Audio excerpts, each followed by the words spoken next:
টিএসসিকে নিয়ে এর আগেও অভিযোগ উঠেছে গতকাল দেখা যে পুজোর সময় এই যে ফেস্টিভ সিজনে নাকি বিল বাড়িয়ে দেওয়া হয়, মানুষের নাজেহাল অবস্থা। দেবেই তো আপনি কোনো দোকানে গেলে দোকানদার যে এয়ার কন্ডিশনের ঠান্ডা হাওয়াটা খাওয়ায় ওটা আপনার থেকেই উসুল করে, যে মানে ওই পানীয়টা দেয় ওটা আপনার থেকেই উসুল করে। ও রোজগার করে প্রফিট করতে এসছে, লোকসান করতে নয়। তো বাঙালি উদ্বাউ হয়ে নাচো না, 1,10,000 পেয়েছো, 75% ডিসকাউন্ট পেয়েছো। একটা দোকানে লেখা ছিল আপনি যা খাবেন পয়সা দেবে আপনার নাতি, পয়সা দেবে আপনার নাতি। এখন যারা নাতি আছে তারা ঠাকুরদাদার পয়সা চোকাচ্ছে, সেরকম হবে এখানে। তার মানে কি সরকারকে কাটমানি দেওয়ার ক্ষেত্রে এটাই হচ্ছে? এটাই কি সরকার 600 কোটি টাকা নিয়েছে, ভাই কাটমানি বলো না, অফিসিয়াল টাকা দিয়েছে, সাদা টাকা 600 কোটি টাকা দিয়েছে, তাকে সাদায় উসুল করতে হবে। তো সাদায় দেবো কালোয় নেবো, এটা হয়? এটা হয় না। ও সাদায় উসুল করে নেবে 600 কোটি। কালকে তৃণমূলের তরফ থেকে বলা হচ্ছে যে এটা পুরোপুরি বিজেপির তরফ থেকে রাজনীতি করা হচ্ছে। এর আগে এরকম অবস্থা বিভিন্ন রাজ্যে, উত্তরাখণ্ড থেকে শুরু করে হিমাচল, এবং ওটা বলেননি জল তো ওটা পুরোটা উনি মমতাদি বলতে ভুলে গেছেন। উত্তরাখণ্ডের জল আছে, ঝাড়খণ্ডের জল আছে, বিহারের জল আছে, উত্তরপ্রদেশেরও জল আছে।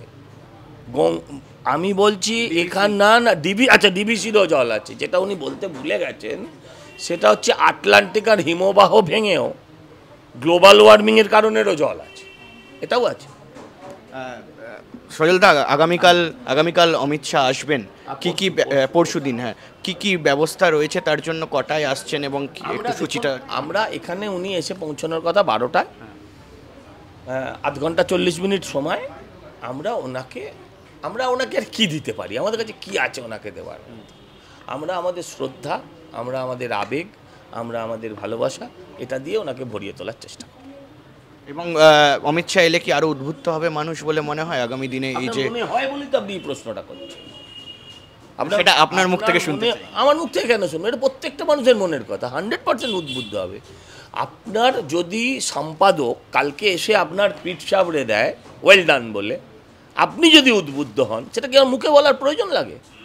সেরকম আমার নেতা 140 কোটিতে একজন হয়, যে পদ, সেই মানুষটা এসে ভারতবর্ষের দ্বিতীয় মানুষ ধরা হয় যদি, তো সেই মানুষটা এসে যদি বলে যে ওয়েল ডান বেটা, তো আর কি চাই? আরেকটা ছোট্ট প্রশ্ন। অপারেশন সিঁদুর হয়েছে, আপনার থিম, একটা বড় থিম, একটা দেশের ব্যাপার, কিন্তু কোথাও গিয়ে এই যে যারা ভিকটিম ছিল তাদের উদ্দেশ্যে কি পুজো কমিটি কিছু করছে? যারা কলকাতারও 2জন ভিকটিম রয়েছে। না, আমরা তাদের স্মরণ করি, তাদের বিনা অনুমতিতেই তাদের মতন নাম রাখা হয়েছে, তাদের প্রতি শ্রদ্ধা জানাই। আমার বক্তব্য নিশ্চয়ই যারা ভিকটিম তাদের প্রতি শ্রদ্ধা থাকবে, কিন্তু এই শ্রদ্ধার মধ্যে দিয়ে বাকি ভারতবাসীকে সচেতন, উদ্বুদ্ধ এবং পাকিস্তান বিরোধী এবং সেনাবাহিনীর প্রতি রেসপেক্ট। আমার ওই 3 জন আর ওই 22 জনকে আলাদা করার কোনো প্রক্রিয়া নেই। এখানে ওই যে কাশ্মীরি ছেলেটি মারা গিয়েছিল, এখানে তারও একটি দৃশ্য আছে। এখানে শুধু কলকাতা বলে নয়, কাশ্মীরের যে ছেলেটা মারা গেছে আমরা তাকেও রেখেছি।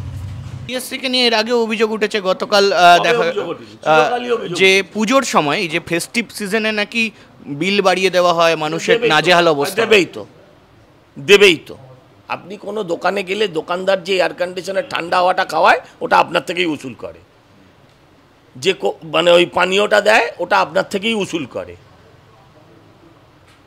ও রোজগার করে প্রফিট করতে এসছে, লোকসান করতে নয়। তো বাঙালি উদ্বাউ হয়ে নাচো না, 1,10,000 পেয়েছো, 75% ডিসকাউন্ট পেয়েছো। একটা দোকানে লেখা ছিল আপনি যা খাবেন পয়সা দেবে আপনার নাতি, পয়সা দেবে আপনার নাতি।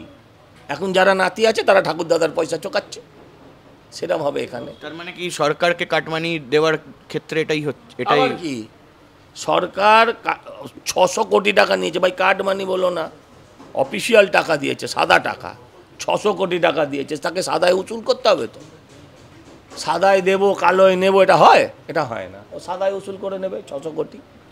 কালকে তৃণমূলের তরফ থেকে বলা হচ্ছে যে এটা পুরোপুরি বিজেপির তরফ থেকে রাজনীতি করা হচ্ছে। এর আগে এরকম অবস্থা বিভিন্ন রাজ্যে, উত্তরাখণ্ড থেকে শুরু করে হিমাচল এবং ওটা বলেননি, জল তো ওটা পুরোটা আপনি উনি মমতাদি বলতে ভুলে গেছেন। উত্তরাখণ্ডের জল আছে, ঝাড়খণ্ডের জল আছে, বিহারের জল আছে, উত্তরপ্রদেশেরও জল আছে। আমি বলছি এখান না ডিবিসিরও জল আছে। যেটা উনি বলতে ভুলে গেছেন সেটা হচ্ছে আটলান্টিক আর হিমবাহ ভেঙেও গ্লোবাল ওয়ার্মিংয়ের কারণেরও জল আছে, এটাও আছে। সজলদা, আগামীকাল অমিত শাহ আসবেন, কি পরশুদিন, হ্যাঁ, কি ব্যবস্থা রয়েছে তার জন্য, কটায় আসছেন এবং একটু সূচিটা? আমরা এখানে উনি এসে পৌঁছানোর কথা 12টায়, আধ ঘন্টা 40 মিনিট সময়। আমরা ওনাকে আর কি দিতে পারি? আমাদের কাছে কি আছে ওনাকে দেওয়ার? আমরা আমাদের শ্রদ্ধা, আমরা আমাদের আবেগ, আমরা আমাদের ভালোবাসা, এটা দিয়ে ওনাকে ভরিয়ে তোলার চেষ্টা করি। এবং অমিত শাহ এলে কি আরো উদ্বুদ্ধ হবে মানুষ বলে মনে হয় আগামী দিনে? এই যে মনে হয় বলেই তো আপনি এই প্রশ্নটা করছেন। সেটা আপনার মুখ থেকে শুনতে চাই। আমার মুখ থেকে কেন শুনবো? এটা প্রত্যেকটা মানুষের মনের কথা, 100% উদ্বুদ্ধ হবে। আপনার যদি সম্পাদক কালকে এসে আপনার পিঠ চাপড়ে দেয় ওয়েল ডান বলে, আপনি যদি উদ্বুদ্ধ হন, সেটা কি আমার মুখে বলার প্রয়োজন লাগে? সেরকম আমার নেতা 140 কোটিতে একজন হয়, যে পদ, সেই মানুষটা এসে ভারতবর্ষের দ্বিতীয় মানুষ ধরা হয় যদি, তো সেই মানুষটা এসে যদি বলে যে ওয়েল ডান বেটা, তো আর কি চাই? আরেকটা ছোট্ট প্রশ্ন, অপারেশন সিঁদুর হয়েছে আপনার থিম, একটা বড় থিম, একটা দেশের ব্যাপার, কিন্তু কোথাও গিয়ে এই যে যারা ভিকটিম ছিল তাদের উদ্দেশ্যে কি পুজো কমিটি কিছু করছে, যারা কলকাতারও দুজন ভিকটিম রয়েছে? না, আমরা তাদের স্মরণ করি, তাদের বিনা অনুমতিতেই তাদের মতন নাম রাখা হয়েছে, তাদের প্রতি শ্রদ্ধা জানাই।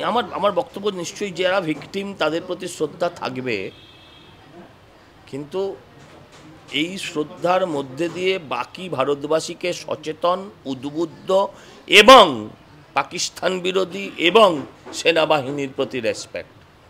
আমার ওই 3 জন আর ওই 22 জনকে আলাদা করার কোনো প্রক্রিয়া নেই। এখানে ওই যে কাশ্মীরি ছেলেটি মারা গিয়েছিল, এখানে তারও একটি দৃশ্য আছে। এখানে শুধু কলকাতা বলে নয়, কাশ্মীরের যে ছেলেটা মারা গেছে আমরা তাকেও রেখেছি। অনেক ধন্যবাদ আমাদের সঙ্গে কথা বলার জন্য। পুজো চলছে এই মুহূর্তে এবং প্রচণ্ড ব্যস্ততম স্কেডিউল, কিন্তু তারই মধ্যে আমাদের সময় দিলেন সজল ঘোষ এবং দুর্গাপুজো নিয়ে বিভিন্ন কথা হলো। এবং আগামী দিনে কিন্তু আরও বড় দুর্গাপুজো হবে এবং সন্তোষ মিত্র স্কোয়ার আরও বড়োভাবে সেজে উঠবে, এমনটাই আশা করা যায়।